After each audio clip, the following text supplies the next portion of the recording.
طلب ہے ایک ہی خو،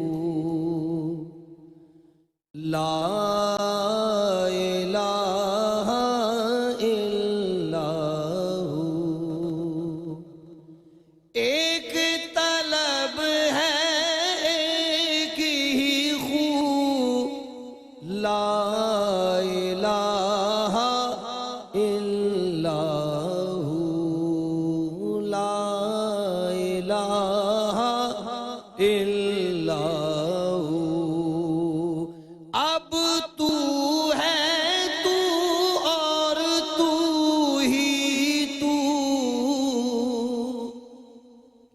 اب تو ہے تو اور تو ہی تو۔ آج کے درس کا موضوع اور آج کے درس کا عنوان وہ روحانی بیماریوں میں سے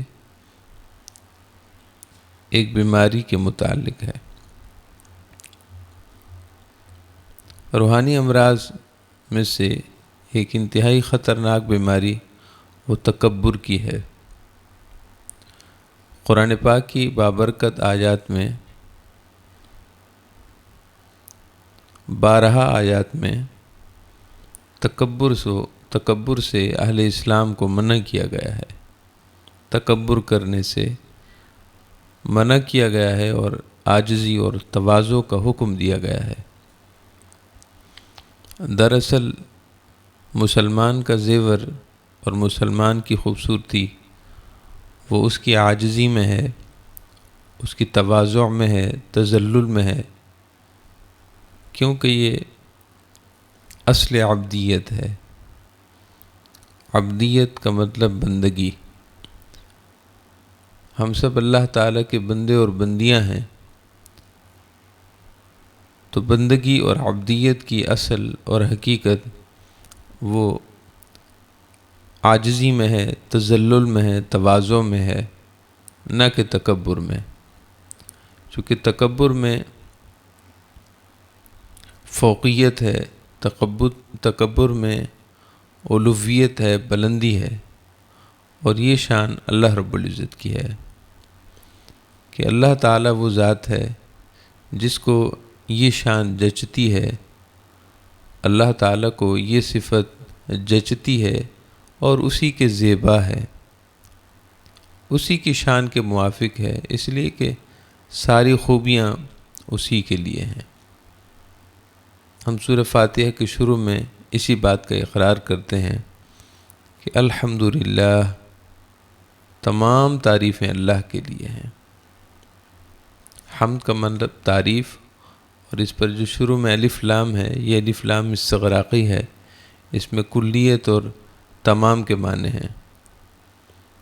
الحمد، تمام تعریفیں، للہ، اللہ کے لیے ہیں، یعنی تمام خوبیاں، تمام اچھی صفات، ہر قسم کی بلندیاں، ہر قسم کا عروج، ہر طرح سے کمال وہ اللہ کے لیے ہے۔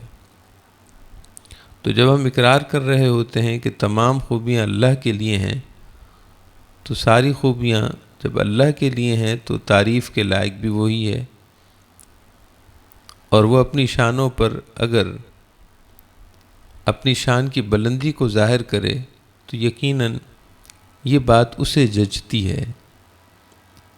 اللہ تعالیٰ کی ذات کو یہ بات زیبا ہے، جچتی ہے کہ میں سب سے بلند ہوں، میں سب سے بڑا ہوں۔ اور اگر انسان یہ کیفیت لے کر بیٹھ جائے اور ایک انسان دوسرے انسان پر اپنی فوقیت از راہ تکبر جتائے، اگر انسان اپنی برتری دوسرے انسان پر از راہ افتخار، از راہ تفاخر جتائے اور اپنی برتری ظاہر کرنے کی کوشش کرے، تو گویا کہ انسان کی یہ کیفیت، انسان کا اپنے آپ کو بلند اور برتر سمجھنا، یہ اپنے آپ کو اللہ تعالیٰ کی اس صفت سے، اس شان سے جو اسی کے زیبا ہے، اپنے آپ کو شریک کر لیتا ہے۔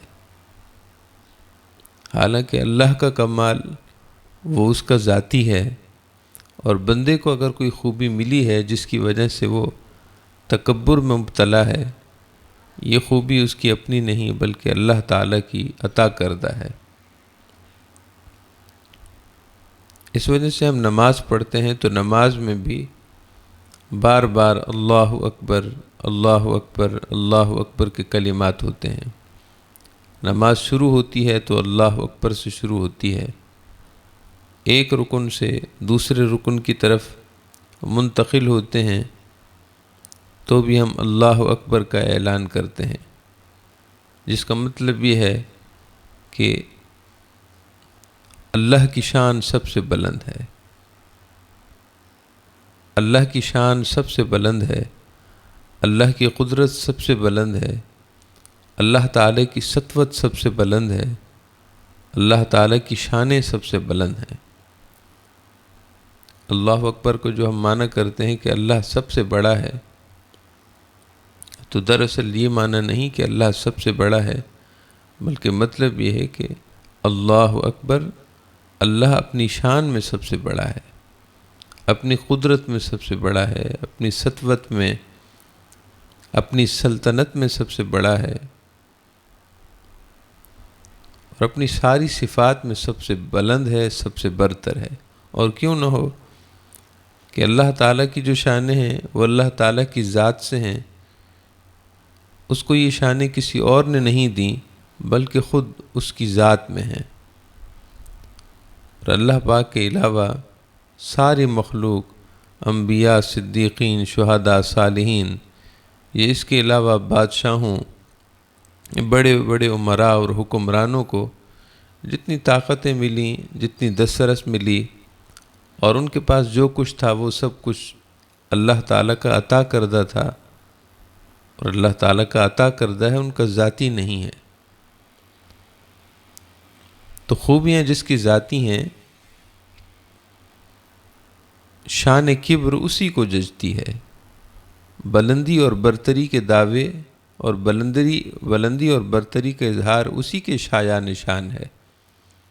مخلوق کے لیے زیبا نہیں ہے، بندوں کے لیے زیبا نہیں ہے کہ وہ اپنی برتری کو جتا کر اپنی الوہیت کو ظاہر کریں۔ اگر اللہ تعالیٰ کی ساری مخلوق میں سب سے زیادہ خوبیوں والا، سب سے زیادہ شانوں والا، سب سے زیادہ کمال والا، عروج والا اگر کوئی ہے تو وہ پھر اللہ تعالیٰ کے پیارے حبیب و محبوب ہیں صلی اللہ علیہ وسلم۔ اللہ تعالیٰ کی مخلوق میں یقیناً سب سے زیادہ انعام یافتہ ہمارے پیارے آقا صلی اللہ علیہ وسلم ہیں۔ اگر کبر اور بلندی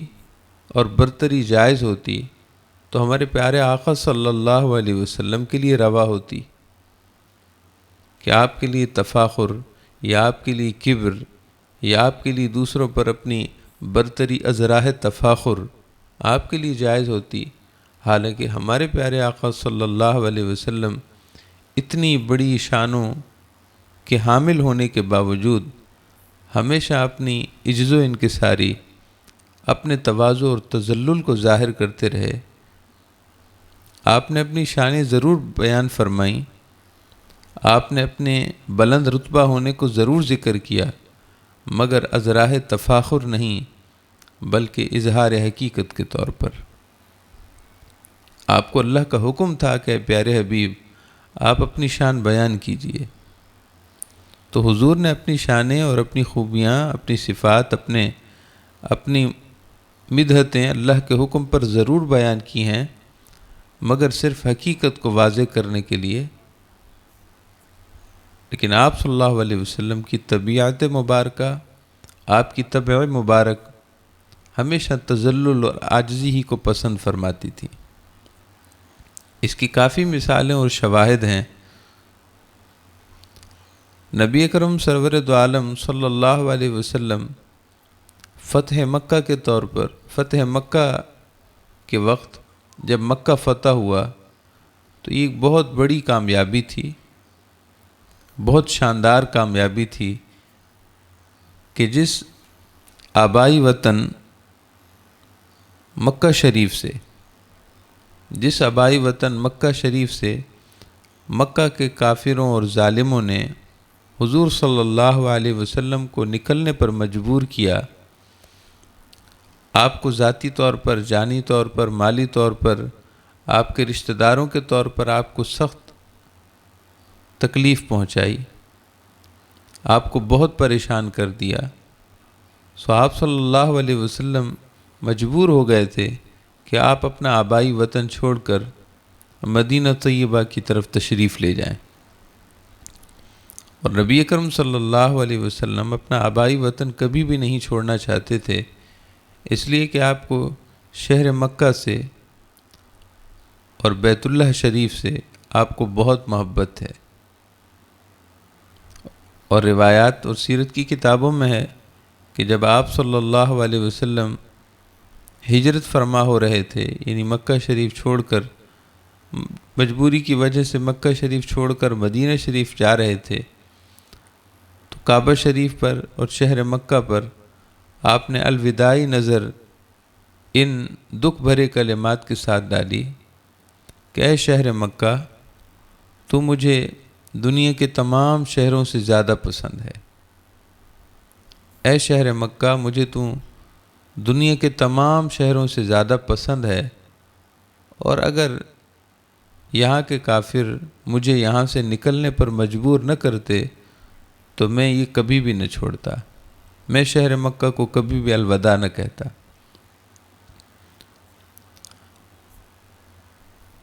اب تقریباً 9 سال تک آپ صلی اللہ علیہ وسلم مدینہ شریف میں رہے، صرف ایک بار آپ کو طواف کی غرض سے آنے دیا گیا،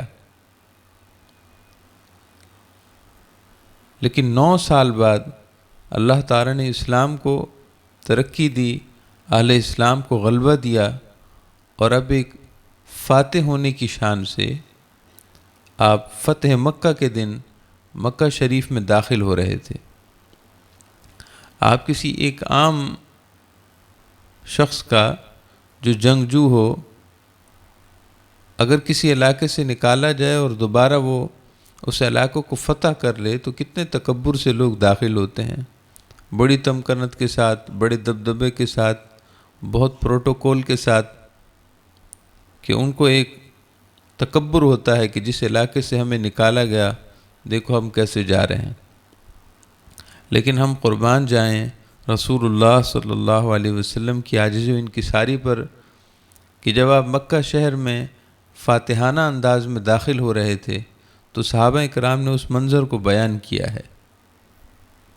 صحابہ کرام نے اس خاص منظر کو بیان کیا کہ آپ صلی اللہ علیہ وسلم کس کیفیت میں تھے۔ صحابہ کرام ارشاد فرماتے ہیں کہ آپ ایک اونٹنی پر سوار تھے اور کجاوے پر آپ بیٹھے ہوئے تھے، وہ کجاوا بھی کوئی خاص کجاوا نہ تھا، ایک پرانا سا کجاوا تھا، اس کجاوے پر آپ بیٹھے ہوئے تھے، اور عاجزی و انکساری کا عالم یہ تھا کہ آپ کی گردن اقدس، آپ کا سر اقدس جھکا ہوا تھا، اور اس قدر آپ نے اپنے سر اقدس کو جھکایا ہوا تھا کہ جو کجاوے کی آگے والی لکڑی ہوتی ہے، آپ کا سر اقدس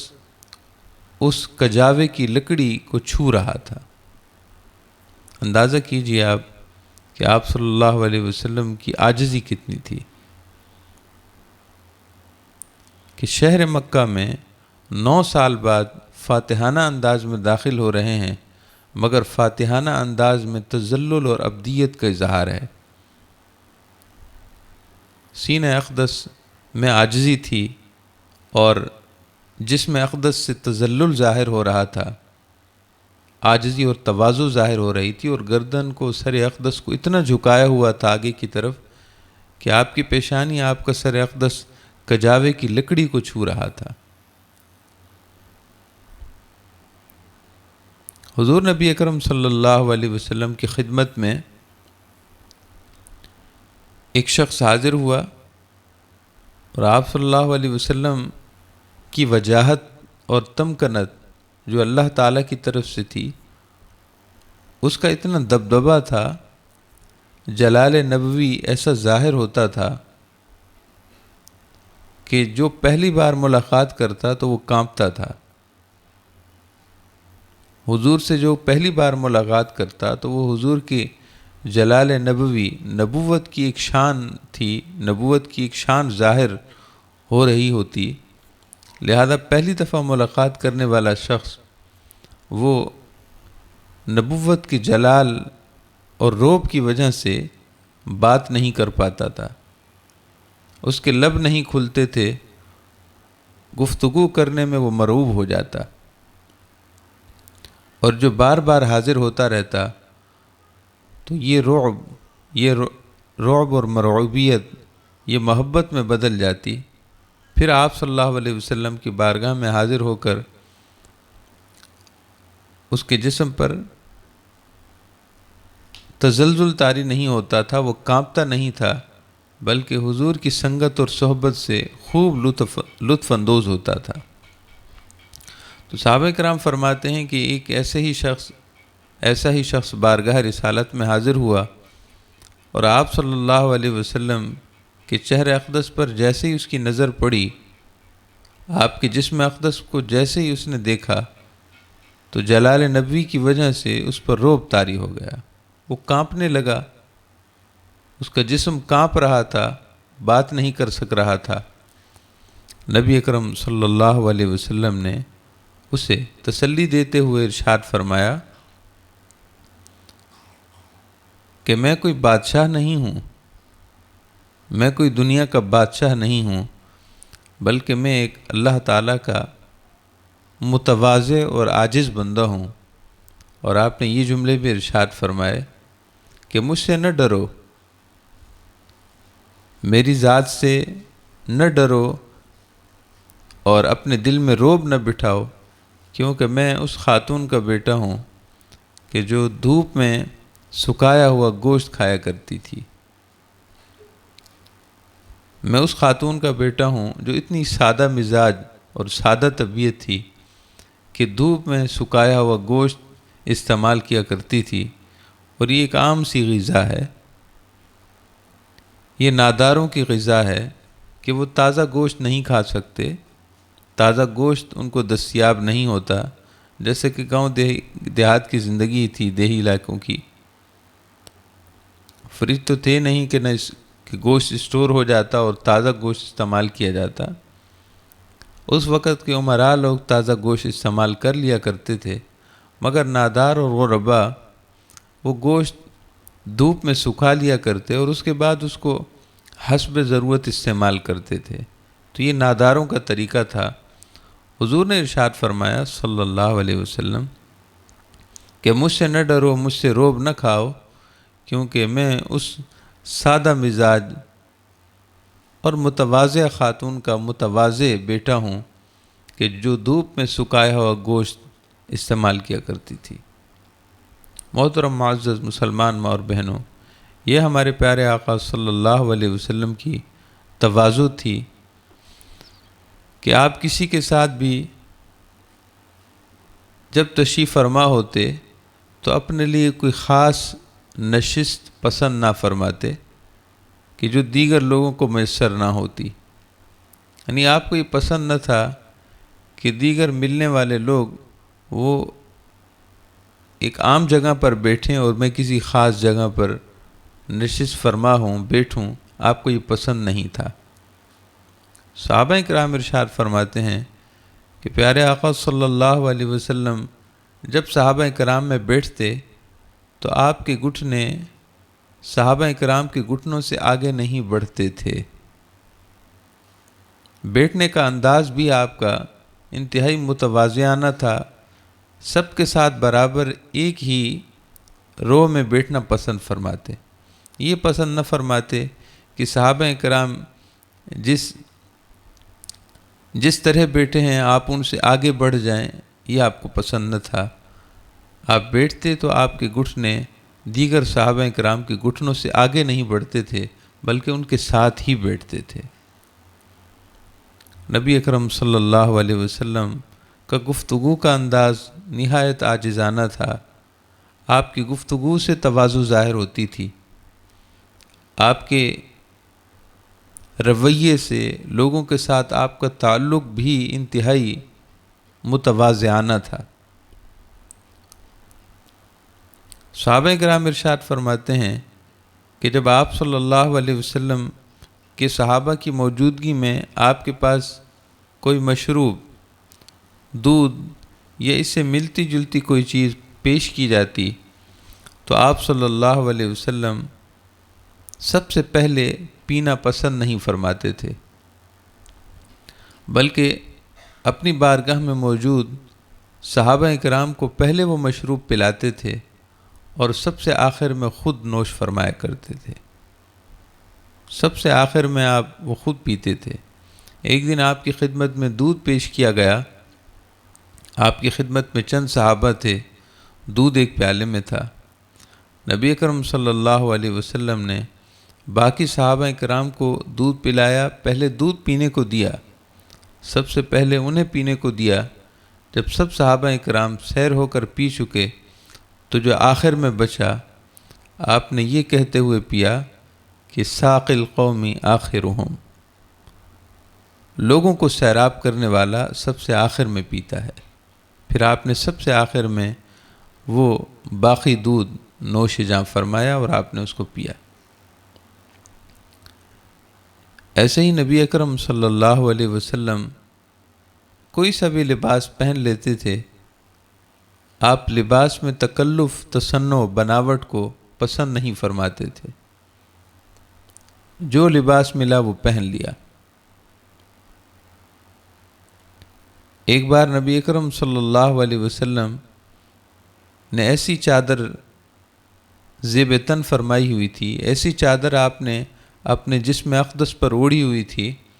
کہ جس میں جگہ جگہ پیوند تھے، یعنی جگہ جگہ سے وہ چادر سلی ہوئی تھی، اس میں پھٹنے کی وجہ سے اس کو سیا گیا تھا۔ اور بعض دفعہ تو ایسا بھی ہوتا کہ چادر کو اپنے آپس میں ملانے کے لیے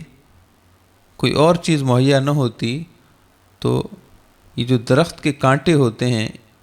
ان کانٹوں کو بطور پن استعمال کر لیا جاتا۔ چادر کے دونوں پلوؤں کو آپس میں ملانے کے لیے وہ کانٹے کا استعمال کر کے جیسے کہ پن لگائی جاتی ہے، اس طرح استعمال کیا جاتا۔ اتنی عاجزی تھی، اتنا تذلل تھا نبی اکرم صلی اللہ علیہ وسلم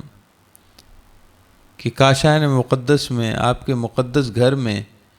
کوئی ایسی چیز مہیا نہ تھی جس میں شاہانہ طرز ہو، جیسے کہ بادشاہوں اور امراء کا طریقہ ہوتا ہے، ایسی کوئی چیز بھی نہ تھی۔ ایک صحابی کہتے ہیں کہ ایک بار سخت گرمیوں کا موسم تھا، نبی اکرم صلی اللہ علیہ وسلم کھجور کے پتوں سے بنی ہوئی چٹائی پر آپ آرام فرما تھے اور جسم اقدس کا ایک حصہ آپ کے بازو مبارک اور اس چٹائی کے درمیان کوئی اور کپڑا حائل نہ تھا، لہذا چٹائی کے پتوں کے نشان آپ صلی اللہ علیہ وسلم کے مبارک جسم پر ظاہر ہو رہے تھے۔ ظاہر ہے چٹائی، کھجور کے پتوں کی چٹائی سخت ہوتی ہے، اور پھر جسم اقدس پر کوئی کپڑا بھی نہ تھا، لہذا آپ کے مبارک کندھے جو چٹائی پر مسلسل رہے تو اس کی وجہ سے جسم اقدس پر کھجور کے پتوں کے نشان آ گئے۔ اور یہ اکثر و بیشتر آپ صلی اللہ علیہ وسلم کے گزر بسر میں یہ ساری چیزیں گزرتی تھیں، لیکن قربان جائیے رحمت عالم صلی اللہ علیہ وسلم پر کہ آپ نے اسی انداز میں زندگی بسر فرمائی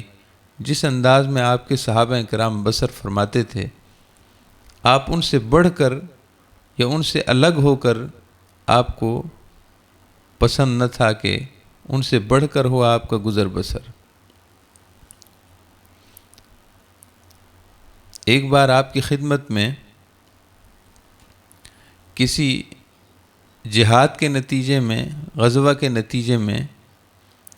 کافی ساری کنیزیں آپ کی خدمت میں پیش ہوئیں۔ اس وقت کنیزوں کا دور تھا،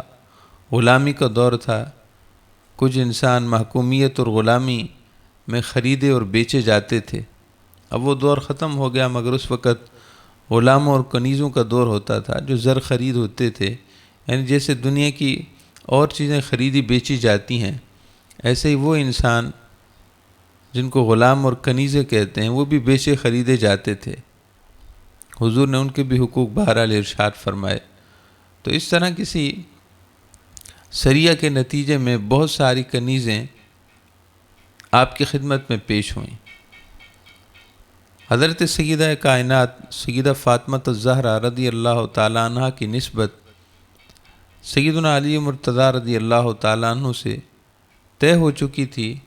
اور ازدواج زندگی آپ کی مبارک ازدواج زندگی گزر رہی تھی، مگر انتہائی کلفت کا عالم تھا، تنگی کا عالم تھا۔ سیدہ کائنات کی مبارک گھریلو زندگی وہ بہت مشکل تھی، اور آپ خود چکی پیسا کرتی تھیں، اور اس کے علاوہ گھر کے اور ضروریات اور کام کاج اتنے تھے کہ سیدہ کائنات بہت بوجھل تھیں، یعنی آپ کی زندگی بہت زیادہ تکلیفوں میں تھی۔ بظاہر ظاہری طور پر جو تکالیف دیہی زندگی میں رہنے والی خواتین کو ہوتی ہیں، حتیٰ کہ چکی پیستے پیستے ہماری ساری کتابوں میں لکھا ہے، سیدہ کائنات کی سیرت کی اور سوائے کی کتابوں میں، کہ چکی پیستے پیستے آپ کے نرم و نازک ہاتھوں پر چھالے پڑ گئے، اور پانی مشکیزہ پانی سے بھرنے کے لیے دور کنویں پر جانا پڑتا، تو مشکیزہ جب آپ لے کر آتی تو اس کی وجہ سے آپ کی مبارک گردن پر نشان پڑ گئے۔ اور اس کے علاوہ بہت کچھ لکھا ہے سیرت کی کتابوں میں، آپ کی سوائے کی کتابوں میں، کہ آپ کتنی صعوبت اور تنگی کے ساتھ آپ نے زندگی بسر فرمائی، کیونکہ سیدنا علی مرتضیٰ رضی اللہ تعالیٰ عنہ بھی کثیر المال نہ تھے، بلکہ آپ کی ذرائع آمدنی بھی انتہائی محدود تھے، کہ آپ مشکیزوں سے اور ڈول سے لوگوں کے کھیت سیراب کیا کرتے تھے، اور اس پر جو عوض حاصل ہوتا اس پر گھر کا گزر بسر چلتا۔ بہرحال یہ ایک علیحدہ موضوع ہے کہ سیدہ کائنات اور سیدنا علی مرتضیٰ رضی اللہ تعالیٰ عنہما کی زندگی امتحانوں سے پر تھی۔ تو سیدہ کائنات کو سیدنا علی مرتضیٰ رضی اللہ تعالیٰ عنہ نے ارشاد فرمایا کہ بارگاہ رسالت میں بہت ساری کنیزیں پیش ہوئی ہیں، لہذا آپ کی زندگی تو تکلیف دہ ہے، آپ ایسا کیجئے کہ حضور کی خدمت میں حاضر ہو کر عرض کر دیں کہ ایک دو کنیز آپ کو دے دیں، تاکہ آپ کی مدد ہو سکے اور آپ کی تکالیف میں کچھ کمی آ جائے۔ سیدنا علی مرتضیٰ رضی اللہ تعالیٰ عنہ کے مشورے پر سیدہ کائنات حضور کی خدمت میں حاضر ہوئیں، تو آپ صلی اللہ علیہ وسلم نے ارشاد فرمایا کہ بیٹی فاطمہ، یہ صفہ کے اصحاب ہیں جن کے پاس جسم ڈھانکنے کے لیے بھی کوئی کپڑا نہیں ہے۔ میں ان کنیزوں کو فروخت کر کے جو کچھ حاصل ہوگا، میں ان بے یار و بے مددگار ان صحابہ اکرام کی مدد کروں گا جن کو کھانے کو میسر نہیں، جن کے پاس رہائش نہیں، یہ مسجد نبوی شریف کے ایک چبوترے کے ساتھ ہی رہتے ہیں، دن ہو یا رات ہو یہ ہر دم یہیں ہیں، ان کا کوئی سہارا نہیں، ان کا کوئی وارث نہیں، میں چاہتا ہوں کہ ان کی معاونت اور مدد کروں۔ اور اصحاب صفہ جو صحابہ اکرام تھے، ان کا کوئی گھر نہ تھا، ان کی رہنے کی کوئی جگہ نہ تھی، اور انتہائی مشکل وقت گزارتے تھے، وہ کھانے کو میسر نہیں ہوتا تھا۔ بعض لوگ اپنے کھجوروں کے خوشے وہ مسجد نبوی شریف میں رکھ جاتے تو وہ اس سے تھوڑا تھوڑا توڑ کر گزر بسر کرتے۔ تو حضور نے ارشاد فرمایا کہ میں ان کی معاونت کروں گا بیٹی فاطمہ، آپ صبر کرو۔ تو سیدہ کائنات واپس آ گئیں حضور کا حکم سن کر۔ نبی اکرم صلی اللہ تعالیٰ علیہ وسلم نے رات کے کسی وقت آ کر سیدہ کائنات کو تسلی دینا چاہی، تو جب آپ وہاں تشریف لائے تو آپ ایسی چادر اوڑھ کر سو رہی تھیں کہ جو چادر آپ اگر پاؤں اس میں لیتی تو آپ کے سر اقدس کا حصہ وہ چادر سے رہ جاتا، یعنی چادر پھر سر اقدس پر نہیں آتی تھی، اور اگر چادر کھینچ کر آپ اپنے سر اقدس کو چھپاتی تو آپ کے قدم مبارک نہیں چھپتے تھے۔ اتنا تنگ دستی کا عالم اور ظاہری طور پر خستہ حالی کا عالم تھا۔ بہرحال یہ ضمناً ساری گفتگو زیر گفتگو آ گئی۔ مقصد بیان کرنے کا یہ ہے کہ نبی اکرم سرور دو عالم صلی اللہ تعالیٰ علیہ وسلم اور آپ کے صحابہ کرام اور آپ کے اہل بیت، حضور کی ازواج مطہرات، آپ کی صاحبزادیاں اتنی شانوں کے حامل تھے، لیکن تذلل اور عاجزی تھی۔ آپ صلی اللہ علیہ وسلم دراز گوش کی سواری کو پسند کرتے تھے، حالانکہ یہ اس وقت کے عام لوگوں کی سواری تھی، اور امراء طبقہ وہ گھوڑوں پر سواری کو پسند کرتا تھا۔ نبی اکرم صلی اللہ علیہ وسلم صرف میدان جہاد میں گھوڑے کی سواری پسند فرماتے، اس لیے کہ جنگ و جہاد میں گھوڑا جس طرح پھرتی سے کام آتا ہے دیگر جانوروں کا کام نہیں، لیکن جہاد کے علاوہ آپ صلی اللہ علیہ وسلم ہمیشہ اونٹ یا دراز گوش، جس کو ہم عام طور پر گدھا کہتے ہیں، ادباً احتراماً حضور کی نسبت سے چونکہ سواری کا ذکر ہے لہذا یہ لفظ مناسب نہیں تو ہم دراز گوش کا لفظ استعمال کرتے ہیں۔ آپ صلی اللہ علیہ وسلم نے دراز گوش کی سواری پسند فرمائی، اور دراز گوش کی پیٹھ پر سواری، یہ اگر اس کی پشت پر درمیان میں کوئی کپڑا نہ ہو تو بیٹھنا مشکل ہے، لیکن قربان جائیے رحمت عالم صلی اللہ علیہ وسلم پر انتہائی متواضع اور سادہ سی زندگی تھی۔ آپ دراز گوش پر اس کی پشت پر بغیر کپڑا رکھے سوار ہو جایا کرتے تھے، اور اس کے معاش میں، اس سماج میں غلاموں کو اپنے ساتھ بٹھانے کا تو سوال ہی پیدا نہیں ہوتا تھا کہ غلاموں کو اپنے ساتھ بٹھایا جائے یا ان کے ساتھ کھانا کھایا جائے۔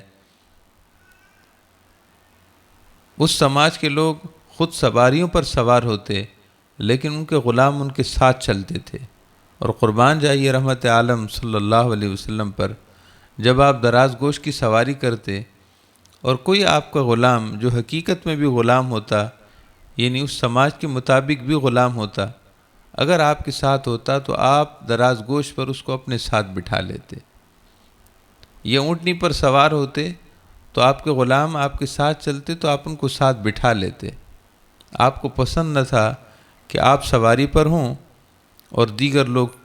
یا دیگر کوئی آپ کا صحابی یا کوئی اور غلام وہ ساتھ چل رہا ہو۔ تو ہمارے پیارے نبی صلی اللہ تعالیٰ علیہ وسلم کی سادہ زندگی، متواضعانہ زندگی میں کبر کا نام و نشان تک نہ تھا، کبر کا شائبہ بھی نہ تھا۔ کبر کا مطلب کہ آپ اپنی بلندی شان کو ظاہر کرنا چاہتے ہوں، دور دور تک اس کا کوئی نام و نشان نہ تھا۔ آپ نے اپنی شانیں ضرور بیان کی اللہ کے حکم پر، مگر ساتھ میں ضرور یہ ارشاد فرماتے کہ میں یہ سب تم کو حقیقت بتانے کے لیے کہہ رہا ہوں،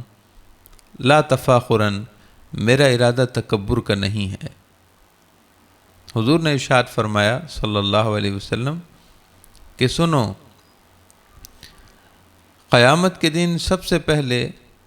اپنی مرقد شریف سے، اپنی قبر انور سے، اپنی مزار مبارک سے سب سے پہلے میں ہی باہر آؤں گا، اور میں یہ سب تمہیں حقیقت بتانے کے لیے بتا رہا ہوں میرا تکبر کا کوئی ارادہ نہیں۔ ارشاد فرمائے کہ سنو، سب سے پہلے جنت کا دروازہ،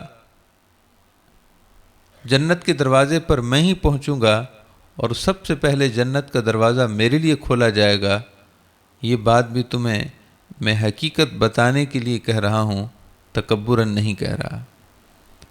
ارشاد فرمائے کہ قیامت کے دن سب سے پہلے میرے لیے باب شفاعت کھولا جائے گا، سب سے پہلے شفاعت اور سفارش کرنے کی اجازت مجھے دی جائے گی، اور میری شفاعت کو اللہ تعالیٰ قبول بھی فرمائے گا۔ یہ بات بھی میں تکبراً نہیں کہہ رہا بلکہ حقیقت بتانے کے لیے کہہ رہا ہوں۔ تو اس طرح کی کافی ساری حدیثیں ہیں، ارشادات عالیہ ہیں۔ آپ نے اپنی منقبت اور شان کو بیان کیا، مگر ساتھ میں یہ ضرور ذکر فرمایا کہ یہ سب میں اظہار حقیقت کے لیے کہہ رہا ہوں، اظہار کبر کے لیے نہیں۔ محترم معزز مسلمان ماں اور بہنوں، خلاصہ گفتگو کا یہ ہے کہ اگر آپ کے پاس، میرے پاس، ہمارے پاس اگر کوئی نعمت ہے تو وہ اللہ کی عطا کردہ ہے۔ اس نعمت کی وجہ سے اپنے آپ کو برتر سمجھنا، اپنے آپ کو اعلیٰ سمجھنا، اپنے آپ کو دوسروں پر برتری جتانے کے لیے کوئی ایسا انداز اختیار کرنا جس میں دوسرے کی تحقیر ہو، دوسرے کی تذلیل ہو، دوسرے کو مرتبے میں کم دکھانے کی کوشش کی جائے، انتہائی جارحانہ اور ظالمانہ انداز ہے۔ مسلمان کی شان نہیں ہے کہ وہ اللہ تعالیٰ کی عطا کردہ نعمتوں پر متکبر بن جائے۔ مسلمان کی شان تو یہ ہے کہ اللہ نے اسے جو نعمتیں دی ہیں ان نعمتوں پر شکر کرے اور قدر کرے، اور نعمت کی قدر یہ ہے کہ اس کو اللہ کی عطا سمجھے۔ نعمت کی قدر یہ ہے کہ اس نعمت کی وجہ سے دوسروں کو بھی انسان سمجھے۔ نعمت کی قدر یہ ہے کہ اس نعمت کو اپنے پاس اللہ کی امانت سمجھے اور اس کی وجہ سے دوسروں پر برتری نہ جتائے کہ یہ امانت میں خیانت ہے۔ آپ اچھا بول لیتے ہیں، آپ اچھا پہن لیتے ہیں، آپ کو کچھ زیادہ آتا ہے، آپ کوئی فن جانتے ہیں، آپ کو کوئی شعبہ معلوم ہے، آپ میں کوئی صلاحیت ہے، آپ میں کوئی خوبی ہے، تو اس کی وجہ سے دوسروں کو چھوٹا نہ سمجھیں، دوسروں کو کمتر نہ سمجھیں، دوسروں کو اپنے سے ادنا اور احقر نہ سمجھیں، اس لیے کہ جس رب نے دیا ہے وہ رب لے بھی سکتا ہے۔ جس رب نے یہ نعمتیں دی ہیں وہ دے سکتا ہے تو لے بھی سکتا ہے۔ تو زوال نعمتوں کے زوال اور نعمتوں کے چھن جانے کی ایک وجہ یہ بھی ہوتی ہے کہ انسان ان خوبیوں کی وجہ سے اپنے آپ کو ما فوق الفطرت مخلوق سمجھنے لگتا ہے۔ لباس اچھا پہن لینے سے کوئی اچھا نہیں ہو جاتا، انسان کا اندر آپ اچھا ہونا چاہیے۔ اگر ہمیں کوئی دنیا کی صلاحیت حاصل ہے تو اس صلاحیت، یہ دنیا کی کسی صلاحیت اور دنیا کی کسی خوبی سے ہم اچھے نہیں ہو گئے۔ ہمارا اندر تقوی سے کتنا آراستہ ہے۔ اللہ تعالیٰ کے ہاں تو اصل برتری اور اصل بلندی شان وہ تقوی سے ہے، اور عاجزی و انکساری تقوی کا بنیادی حصہ ہے۔ جس کے پاس عاجزی نہیں اس کے پاس تقوی نہیں، اور جس کے پاس تقوی نہیں وہ قابل تعریف تو ہے ہی نہیں۔ تو ان کلمات کو ہم اپنے لیے کافی سمجھیں، ہمیشہ اللہ رب العزت کی رضا کا راستہ اختیار کریں، اور وہ اللہ تعالیٰ کی نعمتوں کی قدر میں ہے، نعمتوں کی قدر میں ہے۔ اور اللہ تعالیٰ کی نعمتوں کی قدر میں ایک یہ ہے کہ کسی کو حقیر نہ جانیں، ہر ایک کو اس کے مرتبے کے مطابق اس کے ساتھ رویہ رکھیں، اور بول چال میں، انداز میں، گفتگو میں، اٹھنے بیٹھنے میں ہر ایک کے ساتھ تواضع والا رویہ رکھیں۔ اللہ تعالی ہم سب کو عمل کی توفیق عطا فرمائے۔